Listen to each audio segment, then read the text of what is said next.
নমস্কার বন্ধুরা, আমি টুসি চলে এলাম আমার চ্যানেলে নতুন আরেকটা রেসিপি নিয়ে। নতুন রেসিপি শুরু করার আগে পুরনো বন্ধুদের সাথে থাকার আমন্ত্রণ জানিয়ে নতুন বন্ধুদের আমার চ্যানেলটিকে সাবস্ক্রাইব করার অনুরোধ জানাচ্ছি। আর নতুন নতুন রেসিপি নোটিফিকেশন পাওয়ার জন্য নোটিফিকেশন বেল আইকনটা অবশ্যই অল ক্লিক করে রাখুন। বন্ধুরা, আজ আমি আমার রান্নাঘরে আবারও একটা নতুন রেসিপি করতে চলেছি, মাছের মাথা দিয়ে বাঁধাকপির ঘন্ট। রেসিপিটি অত্যন্ত সুস্বাদু খেতে, আর এখন তো শীতকাল, বাজারে প্রচুর বাঁধাকপি পাওয়া যাচ্ছে, তাই ভাবলাম মাছের মাথা দিয়ে বাঁধাকপির ঘন্ট করি। রেসিপিটি স্কিপ না করে পুরোটা দেখার অনুরোধ রইল। মাছের মাথা দিয়ে বাঁধাকপির ঘন্টের জন্য প্রথমেই যেটা করেছি, একটা মাঝারি সাইজের বাঁধাকপি কুচি কুচি করে কেটে জলের মধ্যে সামান্য পরিমাণ লবণ মিশিয়ে ভিজিয়ে রেখেছি 10 মিনিট। বাঁধাকপি লবণ জলে মিশিয়ে রেখেছি এই কারণেই, তাহলে বাঁধাকপি নরম হবে আর বাঁধাকপির মধ্যে যে গন্ধ থাকে সেটা চলে যাবে। একটি বড় সাইজের কাতলা মাছের মাথা পরিমাণ মতন লবণ হলুদ দিয়ে মাখিয়ে রেখে দিয়েছি 10 মিনিট। এতে করে মাছের মধ্যে লবণ ও হলুদ ভালো মতন মিশবে।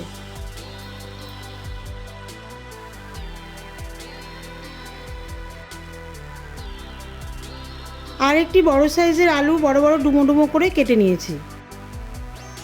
আর একটি বড় সাইজের পেঁয়াজ কুচি কুচি করে কেটে নিয়েছি।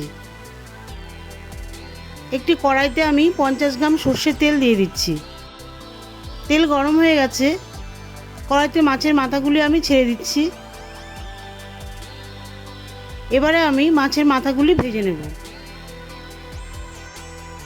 মাছের এক পাশটা যখন ভাজা হয়ে যাচ্ছে, মাছের মাথাগুলি উল্টে দিয়ে আমি অন্য পাশটাও ভালো করে ভেজে নিচ্ছি।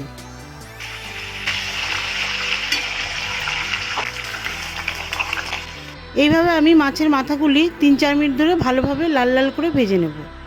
আর হ্যাঁ বন্ধুরা, মাছের মাথাগুলি কিন্তু খুব কড়া করে ভাজবেন, তাহলে কিন্তু মাছের মাথাগুলি রান্না হওয়ার পরে খেতে ভালো লাগবে আর মাছের মাথা দিয়ে আষ্টে গন্ধ বেরোবে না। দেখুন, মাছের মাথাগুলি কিন্তু এবারে ভাজা হয়ে গেছে। এবারে মাছের মাথাগুলি আমি তুলে নিচ্ছি।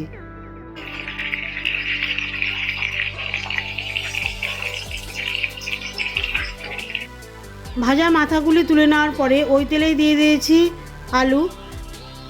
আলুর মধ্যে দিয়ে দিয়েছি 1 চা চামচ হলুদ ও সামান্য পরিমাণ লবণ।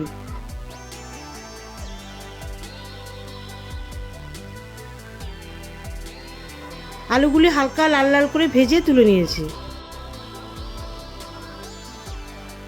এবারে ওই তেলেই ফোড়ন দিয়ে দিচ্ছি 1/2 চা চামচ গোটা জিরে, একটি শুকনো লঙ্কা আর 2টি তেজপাতা।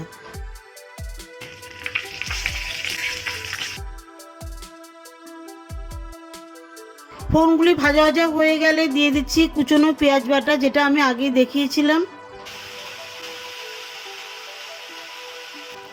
আর দিয়ে দিচ্ছি 1 চা চামচ আদা বাটা, সামান্য পরিমাণ হলুদ, 1 চা চামচ করে জিরে গুঁড়ো, ধনে গুঁড়ো, আর দিচ্ছি 1/2 চা চামচ করে কাশ্মীরি লঙ্কার গুঁড়ো, শুকনো লঙ্কার গুঁড়ো। এই সমস্ত মশলা মিডিয়ামে আমি কষিয়ে নিচ্ছি। দেখুন, 3-4 মিনিট পর যখন মশলা কষানো কষানো হয়ে আসবে, ঠিক এই সময় আমি দিয়ে দিচ্ছি টমেটো। আর হ্যাঁ বন্ধুরা, আমি কিন্তু টমেটো বড় বড় কিউব করে কেটে নিয়েছি। কুচি কুচি করে কাটিনি এই কারণেই, যাতে এটা পুরোপুরি বাঁধাকপির মধ্যে না মেশে। বাঁধাকপির মধ্যে পুরোটা মিশে গেলে হয়তো বাঁধাকপি টক লাগতে পারে, সেই কারণে টমেটোর স্বাদটা যাতে আসে বাঁধাকপিতে, আমি বড় বড় কিউব করে কেটে নিয়েছি। টমেটো দেওয়ার পরে আমি মশলা আরও 2-3 মিনিট কষিয়ে নিয়েছি। দেখুন, মশলা কিন্তু আমার পুরোপুরি কষানো হয়ে গেছে, তেল বেরিয়ে গেছে মশলা থেকে। টমেটো মশলার সঙ্গে কষানোর পর টমেটো যখন সামান্য নরম হয়ে আসছে, ঠিক এই সময় আমি দিয়ে দিচ্ছি ভাজা আলু।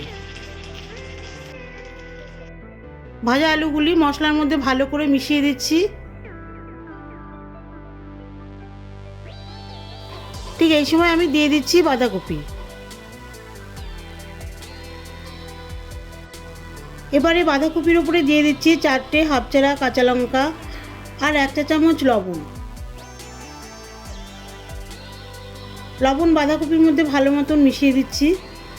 দেখুন, লবণ বাঁধাকপির মধ্যে মেশাতেই কিন্তু বাঁধাকপি নরম হয়ে এসছে সামান্য, আর বাঁধাকপি থেকে একটু জল বেরিয়েছে। এবারে ঢাকা দিয়ে দিচ্ছি 10 মিনিটের জন্য। 10 মিনিট পর ঢাকনা তুলে নিচ্ছি। দেখুন বাঁধাকপি থেকে কিন্তু খানিকটা পরিমাণ জল বেরিয়েছে। এবারে বাঁধাকপি আমি অনবরত নাড়তে থাকবো যতক্ষণ না জল কিছুটা কমে আসে। বাঁধাকপি ক্রমাগত নাড়ছি এই কারণেই, তাহলে কী হবে, বাঁধাকপির মধ্যে সমস্ত ঝোল মশলা ভালো মতন ঢুকবে আর বাঁধাকপি কিন্তু খেতে খুব স্বাদ হবে। এইভাবে 5 মিনিট নাড়ানো চাড়ানোর পর দেখুন বাঁধাকপি থেকে জল কিন্তু অনেকটাই কমে এসেছে। এবারে মাছের মাথাগুলি ভেঙে বাঁধাকপির মধ্যে মিশিয়ে দিচ্ছি। বাঁধাকপির মধ্যে ভালোভাবে মিশিয়ে দেওয়ার পরে আরও 2-3 মিনিট নাড়িয়ে চাড়িয়ে দিয়ে দিচ্ছি 1 চা চামচ গরম মশলা বাটা।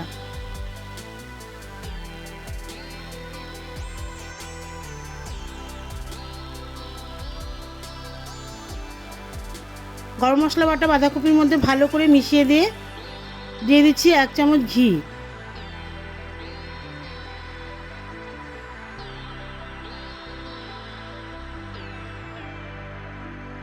ঘি ভালো মতন বাঁধাকপির মধ্যে মিশিয়ে দিয়ে আমি গ্যাস অফ করে দিচ্ছি। আশা করি বন্ধুরা আমার এই বাঁধাকপির ঘন্ট আপনাদের কাছে ভালো লেগে থাকবে। ভালো লেগে থাকলে অবশ্যই আমার চ্যানেলটির পাশে থাকবেন, সাবস্ক্রাইব করবেন।